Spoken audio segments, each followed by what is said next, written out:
आप सभी का स्वागत है Chanakya unscripted case Hindi podcast में। आज बहुत ही स्पेशल पॉडकास्ट है बिकॉज आज हम डिस्कस करने वाले हैं कि लीडर्स को क्या नहीं करना चाहिए। ऐसा कहा जाता है कि prevention is better than cure, but कई बार होता कुछ ऐसा है कि लीडर्स गलती करने के बाद रियलाइज करते हैं कि अरे बाप रे, ये मुझसे गलती हो गई, मुझे ये नहीं करना चाहिए था।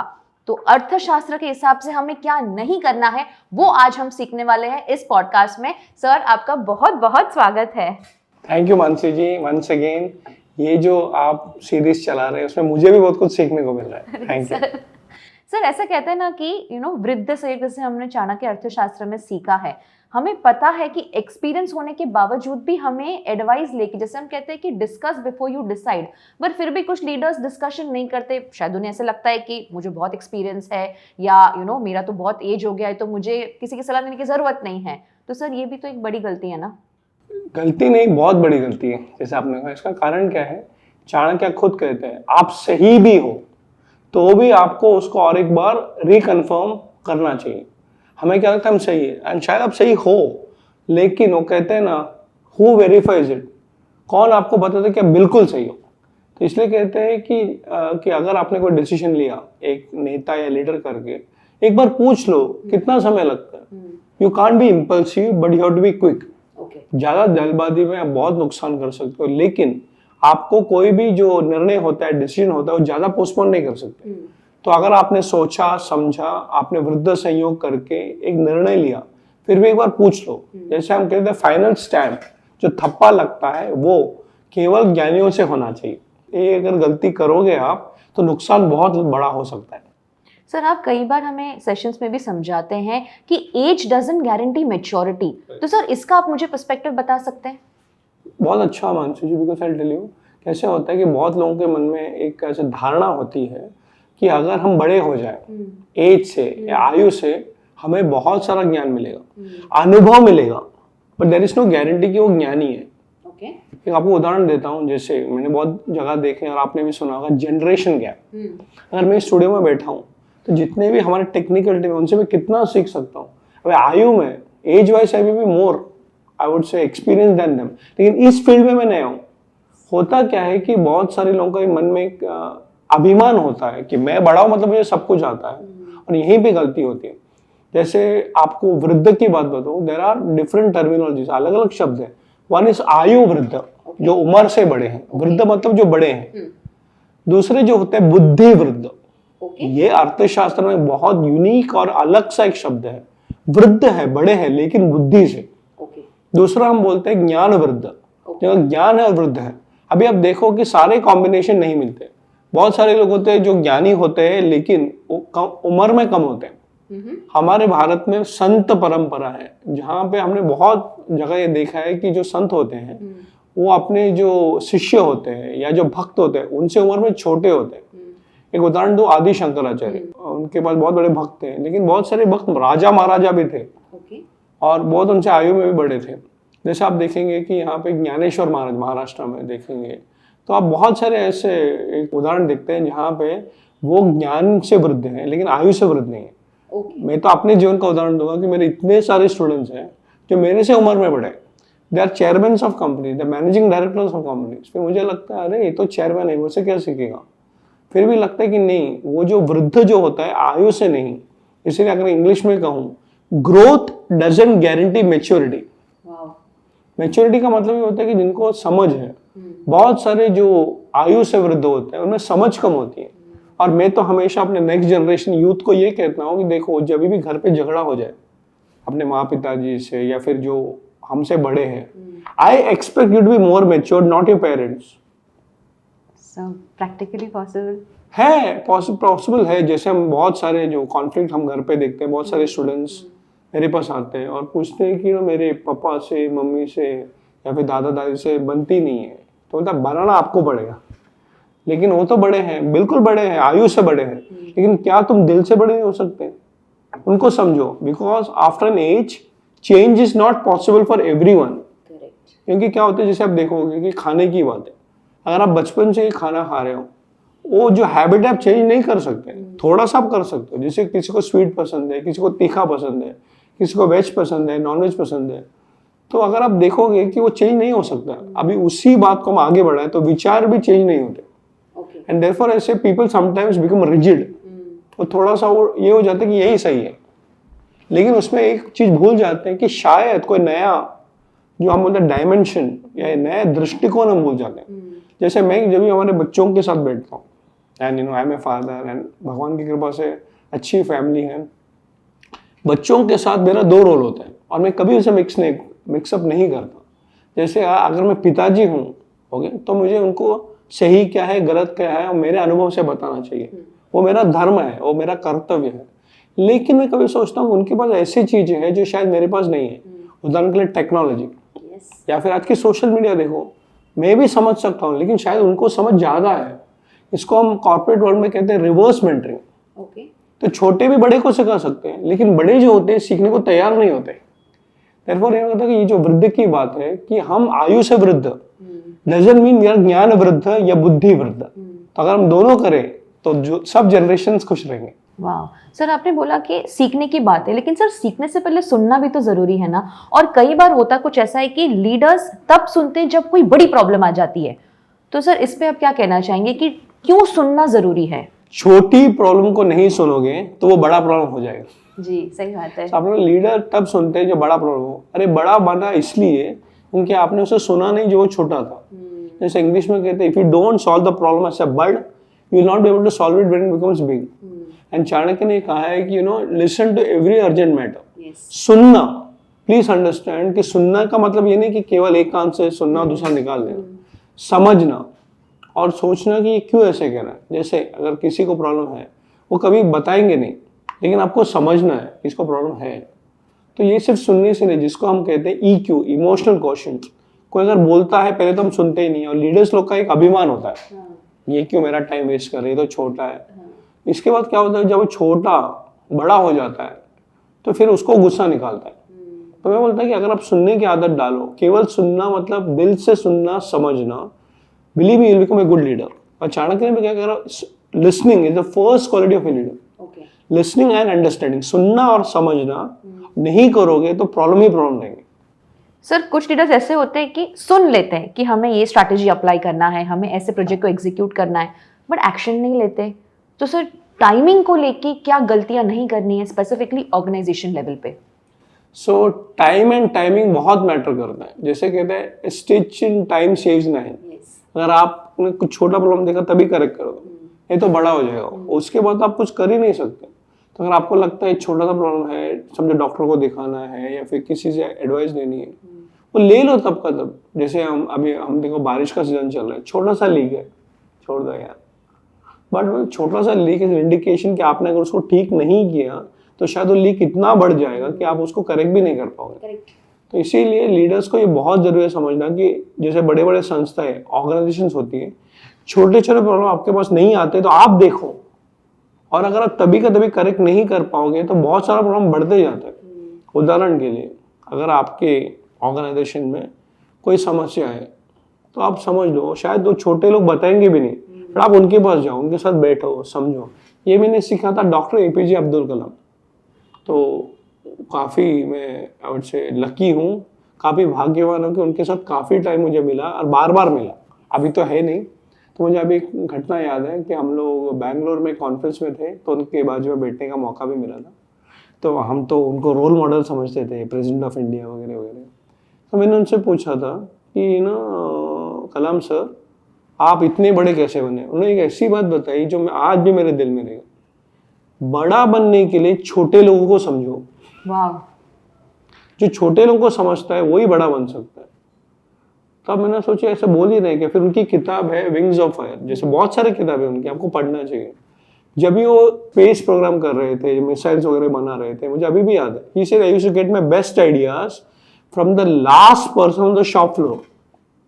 From the last person shop floor, जो वहां पे बैठ के छोटा आदमी मैकेनिक होता है उसके साथ बैठते थे, उनका चाय पीते थे और उनको बताते थे कि देखो ये रॉकेट जब उड़ने वाला है तो ये प्रॉब्लम होने वाला है। तो sir the idea is that the small people can actually give you big ideas. तो लीडर्स को ये समझना है कि बड़ा प्रॉब्लम है, छोटा प्रॉब्लम नहीं है, प्रॉब्लम ही है। छोटा प्रॉब्लम सॉल्व करो, बड़े प्रॉब्लम कभी नहीं आएंगे। तो जैसे हम कहते हैं कि personal growth leads to professional growth, तो लीडर्स अपने लेवल पे चीजें सीख लेते हैं, लेकिन वो कई बार इनसिक्योरिटी होता है सर कि अगर हमने अपनी टीम को सिखा दिया ना तो शायद वो हमें छोड़ के चले जाएं या प्रॉब्लली वो कल खुद एंटरप्रेन्योर बन जाए। ऐसी बहुत इनसिक्योरिटीज हमें लीडर में देखने मिलती है। तो सर इसके लिए आप क्या कहना चाहेंगे? इसका मेन कारण जो होता है, the reason for that is उनको आध्यात्मिक बेस नहीं है। देखो, जिस बंदे में या जिस व्यक्ति में ये आध्यात्मिक या फिर ये सोच है कि मेरे को तो अपना काम करना है, and a leader also is a teacher. आप कंपनी के बॉस हो तो आप, बहुत सारे लोग होते हैं बोलते नहीं नहीं आपका सब सीक्रेट बताना नहीं, जैसे आपने बोला छोड़ के जाएगा। देखो, आप समझिए कि अगर आप उनको नहीं सिखाओगे तो वैसे भी जाएंगे, लेकिन अगर जाएंगे तो सीख के जाएंगे। तो insecurity comes from when you are not confident कि बेसिकली ये होगा तो होगा, ठीक है, बट भगवान है ना। आपको कितने सारे उदाहरण बताऊंगा जहाँ पे लोग छोड़ के जाते हैं और बॉसेस बोलते हैं नहीं मत जाओ मत जाओ मत जाओ, क्योंकि उनसे ये बाहर जाके शायद मेरा खुद का कंपटीशन बन जाएगा, मेरे सारे सीक्रेट्स लीक कर देगा। मैं बोलता हूँ देखो भैया, जो जाना है वैसे भी जाएगा। करेक्ट। लेकिन अगर वो जाता है लेकिन वो जिंदगी भर आपको बोलता है मैंने आपसे सीखा है। मैं अपनी बात बताऊंगा आपको। मुझे याद है मैं एक ज्वेलरी कंपनी में काम करता था बहुत पहले, और पहले तो मैं सीखा और मेरे बॉस चेंज हो गए। तो एक नए बॉस है, वो आर्मी से थे, कर्नल रंधावा। तो वो आर्मी के बैकग्राउंड से आए, तो उनको ज्वेलरी के बारे में कुछ पता नहीं था। जब मैं एंटर किया था तभी दूसरे बॉस थे सुब्रमण्यम सर, तो he was the person who took me, उनसे सब सीखा। फिर वो चले गए, तो ये जो दूसरे बॉस आए कर्नल रंधावा, उनकी जगह अब वो मेरे से सब सीखे। एक से सीखा, दूसरे बॉस को सिखाया, अभी मैं भी आगे बढ़ गया। फिर जिंदगी में मुझे अभी भी याद है, आज भी मैं दोनों बॉस के साथ टच में हूँ, दोनों बॉसेस के साथ। तो मुझे आज वो मेरे कर्नल रंधावा सर, वो भी रिटायर हो गए अभी, वो बताते थे कि मैंने सब कुछ तेरे से सीखा। मैंने मेरे से सीखा? मैंने कहा भाई सिखा ही नहीं। बोलते नहीं, तू मेरा जूनियर था लेकिन तेरे पास अनुभव था। क्यों मैं कहता हूँ कि HR ह्यूमन रिसोर्स में एक कहावत है, if you don't teach people below you, you will never be able to go up yourself. Okay. तो अगर वो आपको लगता है नीचे वाला सीख जाएगा तो मेरा जगह क्या होगा? If you don't promote the people below you, you will not gate promoted. तो आप वही कितनी बार जिंदगी भर करते रहोगे। तो सिखाओ और भगवान पे छोड़ दो, और आगे बढ़ेगा तो खुश रहो। मेरे एक बिजनेस मेंटर ने हमेशा मुझे कहा था, देखो याद रखना, जिसका नसीब है वो जहाँ पे जाना है वैसे भी जाएगा, लेकिन क्या उस नसीब को तुम कंट्रीब्यूट कर सकते हो कि जहाँ पे भी जाओ। याद रखना कि मैंने भी 2 चीज सीखी और 2 चीज सिखाई। तो never get insecure, because it's a spiritual quality. जिसको भगवान पे विश्वास है और अपने कर्म पे विश्वास है, उसको कभी इनसिक्योरिटी नहीं आती। वाह सर, कुछ 3 ऐसे लीडरशिप रेड फ्लैग मुझे आप बता सकते हैं? हाँ, नेवर पोस्टपोन। जैसे आपने बताया, कोई भी निर्णय को ज्यादा पोस्टपोन मत करना। Never be arrogant with other leaders. तो सामने वाला जो होता है, हमें को लगता है ये तो लीडर नहीं, मैं लीडर हूँ, लेकिन बाद में आपको पता चलता है कि भगवान ने सबको लीडर बनाया। वो शायद छोटा दर्जे का कोई व्यक्ति होगा, लेकिन हो सकता है कि वो अपने फैमिली का लीडर हो, अपनी कम्युनिटी का लीडर हो। So leader should never do that. तीसरी जो बात है, डोंट स्टॉप लर्निंग। सीखना कभी रोकना नहीं। उसको क्या लगता है, मैंने ग्रेजुएशन की, मैंने MBA किया, मैंने इतनी पढ़ाई की, मास्टर्स की, PhD किया। देखो, जिंदगी में आप कुछ भी करो, it is always of the past. नया नया सीखना है। और बहुत सारे लीडर्स सीखते नहीं, उनको लगता है कि मेरा पोजीशन आ गया, अभी खत्म। All that you have done is already past. मैं बोलता आज तुम्हारा पोजीशन क्या है? चेयरमैन ऑफ ए कंपनी, ठीक है। मैं बोलता it's only newspaper value. Newspaper value मतलब क्या? एक दिन का उसका वैल्यू है। जैसे न्यूज़पेपर अगले दिन नहीं पढ़ते हम। करेक्ट। जैसे आपने एक बार इंस्टा पोस्ट देख लिया है, फेसबुक में कुछ देख लिया, वो हो गया, अगली बार उसका वैल्यू नहीं है। एक बार लाइक करो, फॉरवर्ड करो, इट गेट्स आउटडेटेड। तो हमेशा आप देखोगे इवन सोशल मीडिया में, the latest one has got more value, not the past one. ठीक है, थोड़ा दिखाने के लिए ठीक है मैंने ये किया। तो वैसे मैं बोलता हूँ कि जो लीडर होता है, आज लीडर हो, कल लीडर नहीं थे, क्या इससे भी बड़े आप हो सकते हो? उदाहरण के लिए लोग मुझे पूछते हैं कि लीडर तो सबसे ऊपर होता है। नहीं, राजा सबसे ऊपर नहीं होता, राजा के भी ऊपर राजगुरु होता है। तो अगर आप नीचे वालों को राजा बना दो, आप जाके राजगुरु बनाओ। So never feel insecure. Sir, तो इसको मैं ऐसे कनेक्ट कर सकती हूँ, जैसे आप सेशंस में हमें सिखाते हैं, what worked in the past may not work in the future. तो ये भी तो गलती होती है ना स्ट्रैटेजिक थिंकिंग की जब हम बात करें तो। सर, इस पे आप क्या बताएंगे? जैसे मैं खुद एक टीचर हूँ, तो मैं देखता हूँ कि बहुत सारे आज जनरेशन के टीचर्स हैं, they are teaching old methods. जैसे ये बच्चे लोग बोर हो जाते हैं। तो टीचर्स को ये देखना है कि नहीं, पुराने ज़माने में जो हुआ था वो ठीक है, लेकिन एक ज़माने के बाद हमको भी एडजस्ट करना है।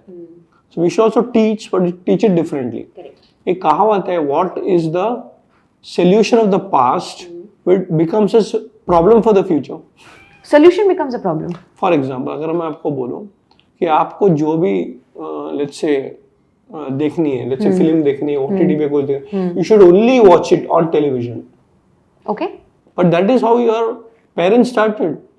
That was solution. एक जमाने में लोगों को अगर सिनेमा देखनी है तो थिएटर जाना पड़ता था, तो उन्होंने टेलीविजन का इन्वेंशन किया. That was solution for that past. But today it's a problem for the future. Yes. तो कोई भी फील्ड में आप देखो कि हमें लगता है ये मेरा सोल्यूशन है, नहीं. It was a solution of the past. एक और उदाहरण दूंगा समझाने के लिए. जैसे गवर्नमेंट में आप जाओगे, हमेशा पेपर वर्क, तो पिलर टू पोस्ट. करेक्ट. एक जमाने में वो जरूरी था, क्योंकि अगर हम गवर्नमेंट के पास जो एप्लीकेशन दे दो, लिख के दे दो. अभी हो गया टेक्नोलॉजी का जमाना है, तो हम क्यों जाए पेपर भरने के लिए, ऑनलाइन कर दो, एवरीथिंग कैन बी डन. नहीं, लेकिन वो जो पुराने जनरेशन के लोग नहीं, ऐसे ही होता है. सो रिमेंबर वन थिंग कि अगर लीडर्स ने अपने आप को अपग्रेड नहीं किया, सो जो पिछले जमाने में आप यूज कर रहे थे, जैसे अभी हम लोग शूट कर रहे हैं, everything gets upgraded from time to time. अगर आप मोबाइल भी यूज कर रहे हो तो पुराना जो सॉफ्टवेयर है वो नहीं चलता, ऑपरेटिंग सिस्टम नहीं चलता. दैट्स व्हाई अपग्रेड होना चाहिए. ये जो कैमरा है, लाइट्स है, 4 साल के बाद ये आउटडेट हो जाएंगे. And I am sure a good camera will make sure it will upgraded. So leaders को भी अपने फील्ड में अपग्रेड होना जरूरी है, otherwise they will only glorify the past, not build a great future. Okay. So sir, इसको कैसे हम कह सकते हैं कि फिक्स्ड माइंडसेट का प्रॉब्लम है? बिल्कुल. Non learning mindset. Mindset. Okay. Fix मतलब यही चाहिए. इसका दूसरा जो पहलू है वो है कि मैं कुछ नया सीख ही नहीं रहा हूँ. जैसे मैं यहाँ पे इतना अच्छा स्टूडियो में आया हूँ, मैं चाहता हूँ कि मैं सीखूं और मैं सीरियस हूँ. I will go back as a student also. तो अगर नहीं सीखोगे तो आप पुराने जमाने, मेरे जमाने में, ठीक है, एक बार सुनोगे बाद में बोर हो जाओगे. करेक्ट. तो एक टर्म है जो बहुत ट्रेंड हो रहा है, which is toxic work culture. तो ये रेड फ्लैग्स में भी आता है. तो ऐसी क्या गलतियां होती है वर्क कल्चर में कि वो एनवायरनमेंट नेगेटिव बन जाता है? शायद फेवरेटिज्म हो रहा है, शायद लीडर्स सुन नहीं रहे हैं, शायद नए आइडियाज को एक्सेप्ट किया नहीं जा रहा है. तो सर, इस पे आप क्या कहेंगे? टॉक्सिक का मतलब क्या, जो नेगेटिव है आपके लिए. तो even our body has got toxins. और हम लोग क्या करते हैं कि फ्रॉम द हेल्थ पर्सपेक्टिव बोलते हैं कि साल में एक बार डिटॉक्सिफिकेशन करो. Maybe will go to some spa या take a break to the Himalayas, जैसे मैं खुद करता हूँ. वहाँ पे जाके आप डिटॉक्सिफिकेशन करते हैं. तो लीडर्स एंड जो वर्क एनवायरनमेंट होता है वहाँ पे टॉक्सिसिटी क्या है, जाने का मन ही नहीं करता, वेरी नेगेटिव. वहाँ पे जाएंगे तो जो हम बोलते हैं ना, कॉर्पोरेट पॉलिटिक्स, बैक बाइटिंग, पीछे से कुछ बोल रहे हैं, और बॉसेस एनकरेज ही नहीं करते. कुछ भी काम लेके जाओ, बॉस बोले ये क्या है, तुझे आता नहीं. मुझे ऐसे बहुत सारे केसेस पता है जहाँ पे young boys and girls, generation Z, नए आइडियाज लेके जाएंगे. बॉस बोलते तुझे क्या पता, तुम तो बच्चा है. एक बार सुन लिया, सेकंड टाइम ठीक है, शायद मैंने सीख लिया, शायद मेरी गलती होगी, नया प्लान बना के जाओ. नहीं, तीसरे बार वो बच्चा फिर बोलेगा ही नहीं, बोला यार इतने अच्छे आइडियाज दे रहा हूँ. Then what happens, that child, जो जेन Z वाला एम्प्लॉय होता है, he will never ever go to his boss. अब वो एवरी टाइम वो ऑफिस जाएगा तो उसके मन में क्या हो जाएगा, अरे ये तो सुनने नहीं वाला. Toxicity comes, negativity comes in. फिर वो क्या करता है, काम छोड़ देता है. मैं आपको देखता हूँ बहुत सारे जो हम लोग कॉर्पोरेट रिपोर्ट्स देखते हैं, जनरेशन Z जो होती है वो काम में बहुत अच्छे होते हैं, but they don't want to work in a toxic environment. Correct. ये सुनते नहीं, कुछ नहीं. हमको ये पता है कि हमें क्या करना है, नहीं करना है. नहीं तो आप बता दो, we are okay to learn. लेकिन आप ही बताओगे कि हमें क्या करना है, आप नहीं सुनोगे तो छोड़ो ना यार. That's why today you will see lot of people don't even take up jobs. आपने सुना होगा कि नहीं, I don't want to work under this boss. Let me tell you, having a good boss is also a blessing. ये नहीं बोलता कि आपको बॉसी कल्चर अच्छा नहीं लगता. Negative boss is very bad.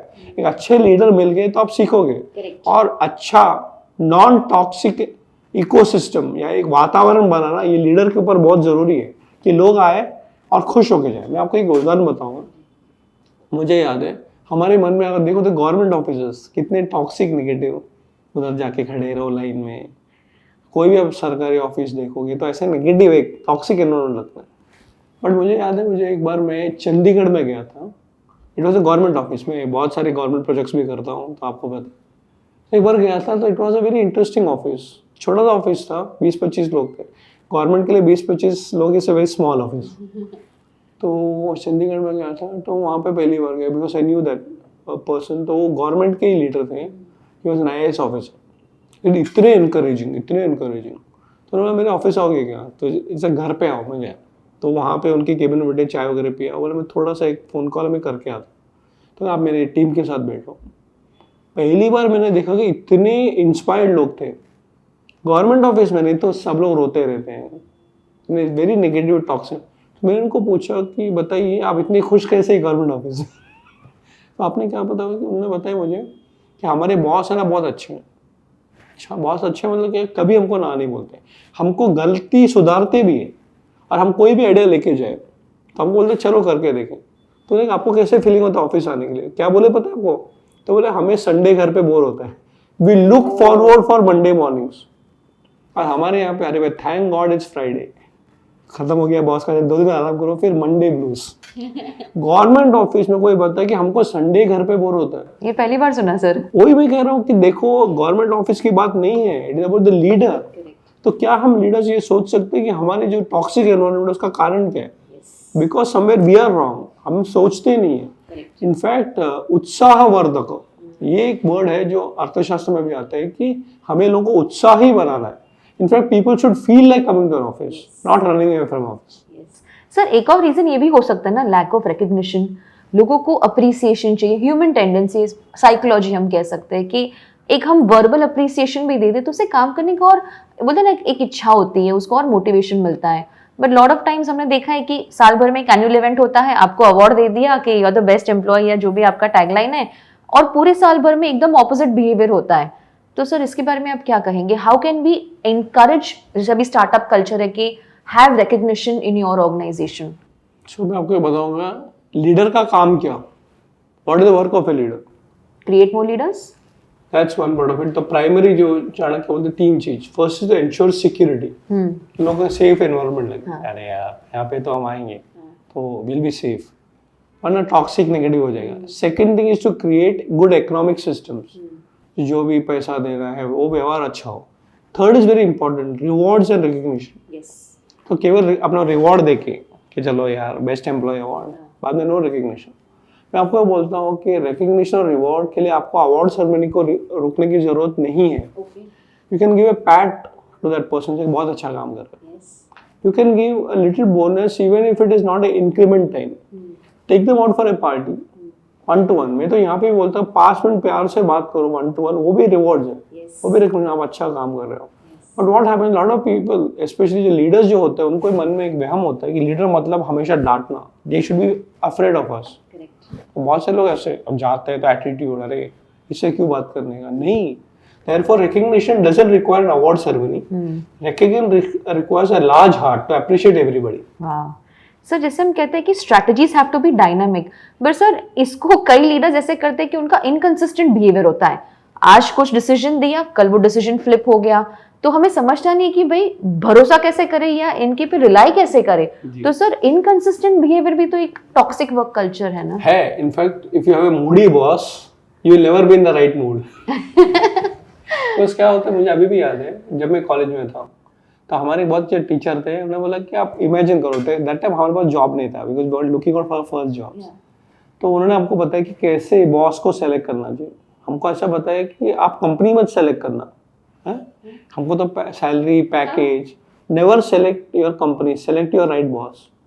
ये कैसे करें? तो उन्होंने बहुत अच्छा उदाहरण दिया था। इमेजिन उस जमाने में एक typist was a very important role. अभी तो कंप्यूटर्स आ गए हैं, ईमेल्स आ गए हैं। सो वो बोलते कि समझो you are working under the chairman of a company. तो तभी होता था कि there used to be stenographer. वो क्या करते थे, तभी लिखते नहीं थे, वो डिक्टेट करते थे, and the stenographer is to make notes, फिर टाइप करके लाते थे। अभी सोचो कि लीडर ने बुलाया उसके असिस्टेंट को, बोला कि ये इसको ये लेटर लिखो 1 2 3 4 5 पॉइंट्स। वो बेचारी देख के देती है, फिर देखते हैं माय मूड हैज चेंज, एक काम करो ये मत लिखो, दूसरा लिखो। ठीक है, उसने टाइप कर दिया, फिर लेके आए। जब तक वो टाइप करते फिर उसका मूड चेंज हो गया। बोले ये मत लिखो, दूसरा लो, फाड़ दो उसके आगे। वो तीसरा बार करके आएगी। अब बोला अगर 5 बार करेंगे तो व्हाट विल हैपन? वो तो फ्रस्ट्रेट होके छोड़ ही देगा ना काम। वो तो बेचारी हमारे जमाने में करती थी बिकॉज पगार मिलता है, but she will never work because the reality is that इसको भरोसा ही नहीं कि अंदर वापस में नहीं लेके जाओ। 5वीं बार चेंज किया। तो जैसे मैं बहुत सारे पीएचडी स्टूडेंट्स को गाइड करता हूँ, तो मैं हमेशा बोलता 1-2 बार करेक्शन ठीक है, बट हमेशा करेक्ट करके रहोगे। जैसे हमें यहाँ पे एडिटिंग करते हो, 1 बार करो, 2 बार करो, 3 बार करते रहो, तो बोला यार कितनी बार आप करोगे। So it's also toxic. So yes you need to guide, but you can not be negative again. तो जैसे आपने कहा, जो मूडी होता है, जिसका मन स्थिर नहीं होता, उसके ऊपर कोई भरोसा नहीं कर सकता। वो कहते हैं ना, हमारे शास्त्रों में कहावत है, मनसा वाचा कर्मणा। जो मन से सोचता है, जो बोलता है, जो करता है, it should be the same.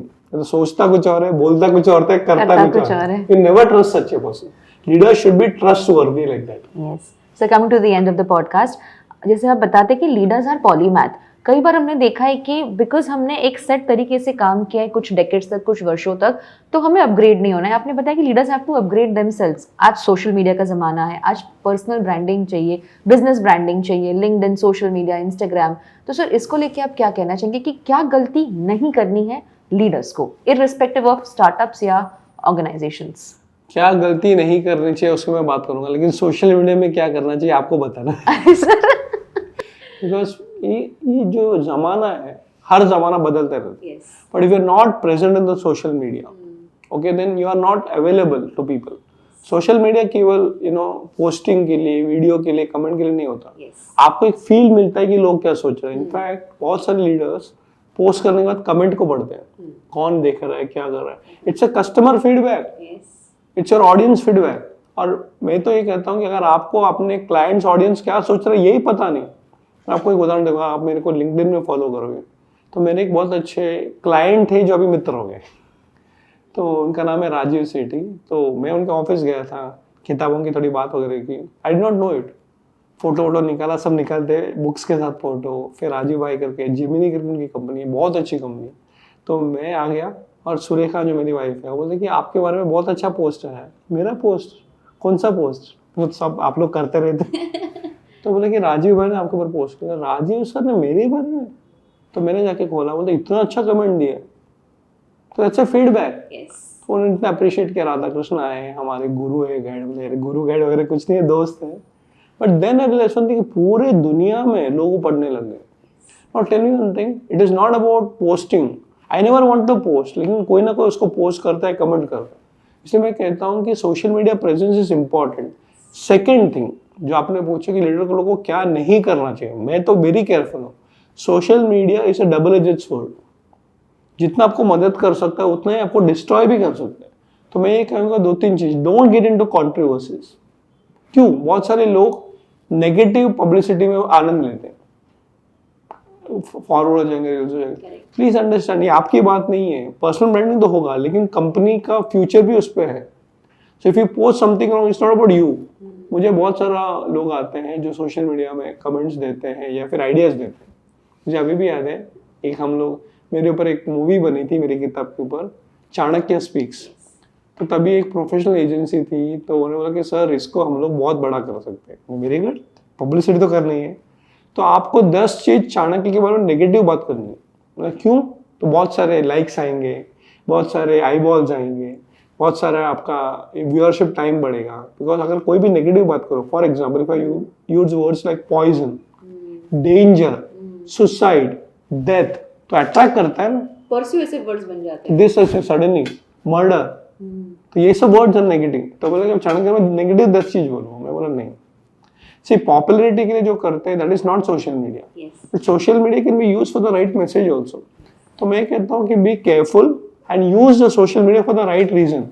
और आपको जो the person knows how to handle, जिसको पता है कि सोशल मीडिया को कैसे हैंडल करना है, he can become world famous, at the same time he can become good leader.